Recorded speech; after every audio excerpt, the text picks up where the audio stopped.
What's up, guys? Jay here from Tap and Turn Gaming, coming at you today with another installment in our Top 10 Secret Tech series. Today is going to be the Top 10 Secret Tech for GRUUL.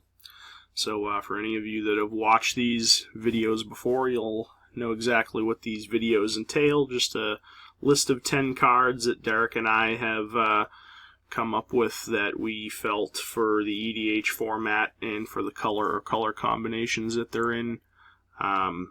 Might be underplayed, that serve some sort of, decent purpose, or might just be a kooky little interaction. So without further ado, let's kick it off here. So we have 5 enchantments, 3 creatures, 1 instant, and 1 artifact.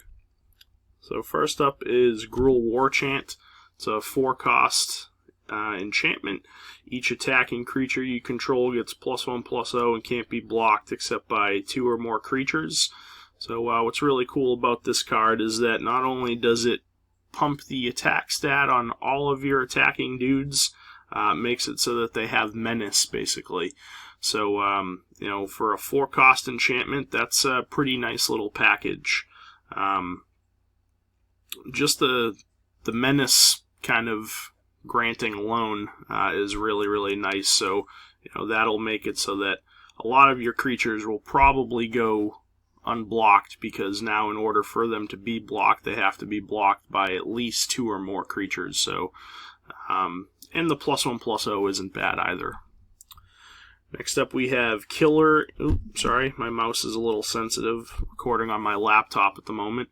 Next is Killer Instinct. It's a 6-cost enchantment. At the beginning of your upkeep, reveal the top card of your library. If it's a creature card, put it into play. It gains haste until end of turn, and then sacrifice it at end of turn. So what's cool about this card is that there's other cards like this that will exile the creature at end of turn. They might not necessarily be GRUUL-colored cards, but things that are similar to this, that do a similar style of an effect. But what's cool about this is that the creature doesn't get exiled at end of turn. It just simply gets sacrificed, so it goes to your graveyard. So maybe you can reanimate it later on, or you can possibly recur it out of your graveyard back to your hand later on. So that's pretty nice. I mean, it does cost a little bit much at 6 mana, but again, you're in green with this card, so you're probably playing some sort of ramp in your deck, so it's not unheard of to get to 6 mana relatively easily. But, especially if you have some sort of top deck manipulation, maybe like a Sensei's Divining Top or something, you can filter your top cards and then be able to hit some sort of big nasty creature, so that you get the full effect out of this by slamming down a really huge creature for no investment whatsoever. Next up we have Monsoon. It's a 4-cost enchantment. Whenever any island is untapped at the end of its controller's turn, tap it, and then this deals 1 damage to that player. So if you're playing against somebody that's playing blue, and let's face it, blue is probably one of the more popular colors out there that people play. And if you're playing in like a competitive meta or a competitive play group, if your opponents are playing blue, they're probably packing some sort of counter spells. What's cool about this is that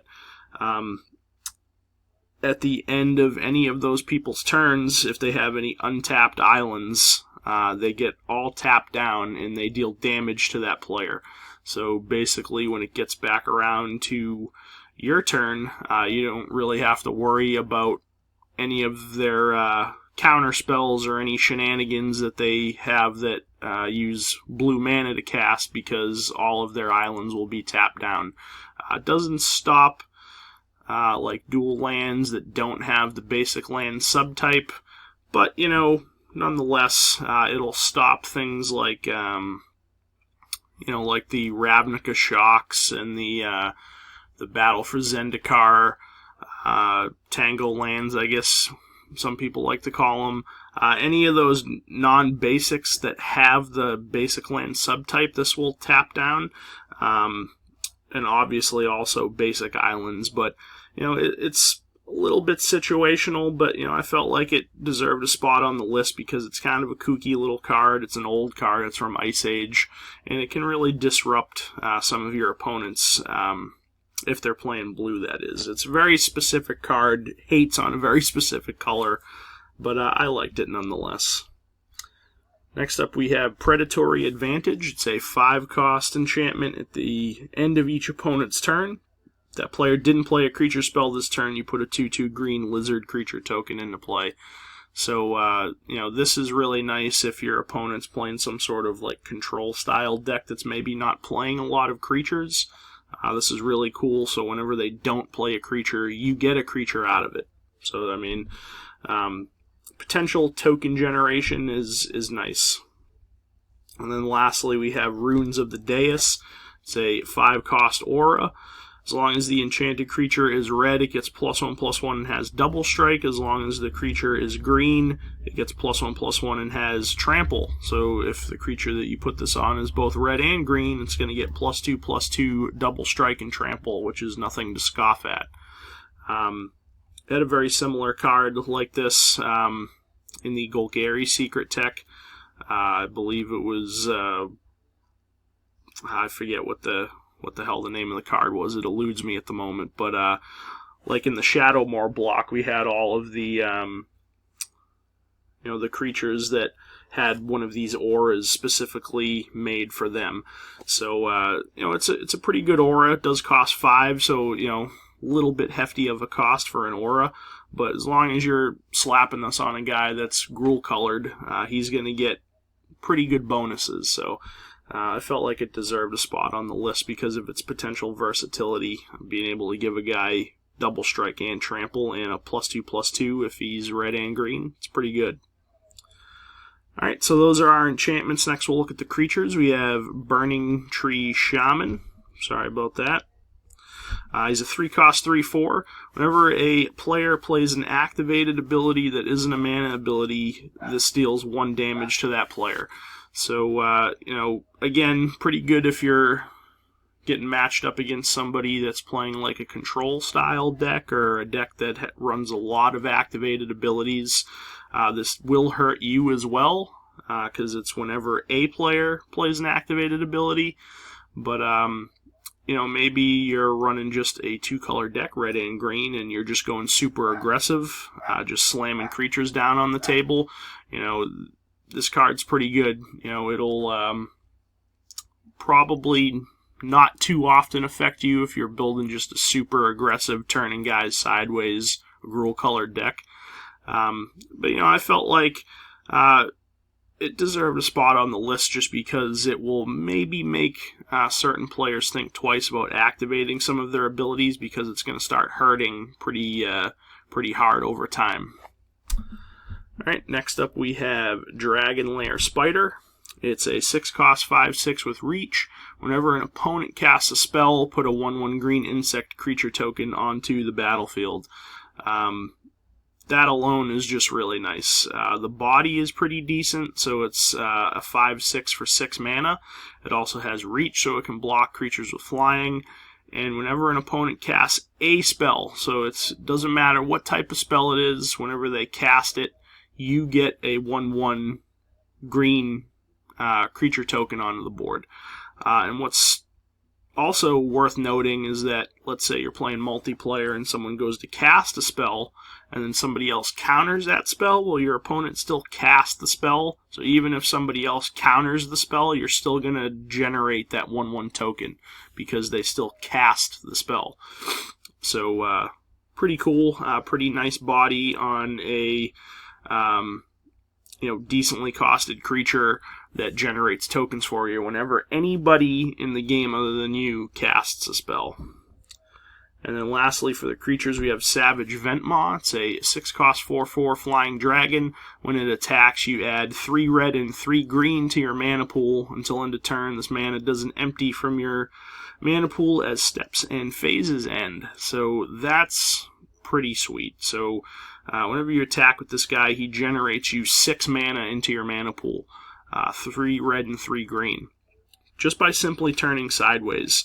and that mana doesn't empty from your mana pool as steps and phases end. So if you attack with him, generate the mana, you don't have just that time frame during your combat to use that mana to maybe cast an instant or something. You could let it go to your second main phase, and then use that mana to cast another creature, or cast an enchantment, or whatever you want to cast. So the fact that the mana doesn't empty from your pool after your combat phase makes this card pretty damn powerful, especially at an uncommon. Attack with this guy, get the 6 mana, and then use that 6 mana to cast something like a Wormcoil Engine or something during your second main phase. So this card's pretty good, and I don't see it played hardly at all. So Savage Ventmaw gets my thumbs up for sure. Alright, those are the creatures. Lastly, we'll take a look at the 1 instant, 1 artifact. We have Artifact Mutation, cost a red and a green for an instant, destroy target artifact, can't be regenerated, put X 1/1 green sapperling creature tokens into play, where X is the mana cost of the card that you destroyed. So not only will it blow up an artifact, it will generate you 1/1 tokens in the process, equal to the converted mana cost of whatever artifact you blew up. So that's pretty cool. And then lastly, we have Mage Slayer, a 3-cost artifact equipment. Whenever the equipped creature attacks, if it deals... I'm sorry, I read that completely wrong. Whenever it attacks, it deals damage equal to its power to defending player.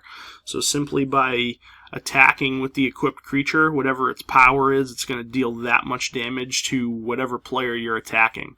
So I play this in my Prosh Skyraider of Care deck, because I can make Prosh pretty huge at a moment's notice, and then simply by turning him sideways, he's going to deal damage equal to his power to the player that I'm attacking. But that goes for any creature that you have this equipped to. If you're making that creature really huge somehow, either via +1/+1 counters or some other effect, this card's really nice. So just by attacking, they're going to deal that damage. So that's a pretty powerful card, and I really don't see it played very often. But that about wraps it up, guys. So that's our top 10 GRUUL secret tech list. So leave me some comments in the comment section below. Let me know what you think of this list, or if there are any other cards in the GRUUL colors that you would put on a list like this, let me know.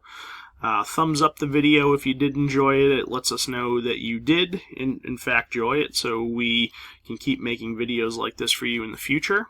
And it does help out the channel a lot. The more you thumbs up the videos, the easier these videos are to find to people that are maybe not subscribed to our channel. And speaking of subscribing, if you're not already subscribed to our channel, please crush that subscribe button. We really do appreciate it.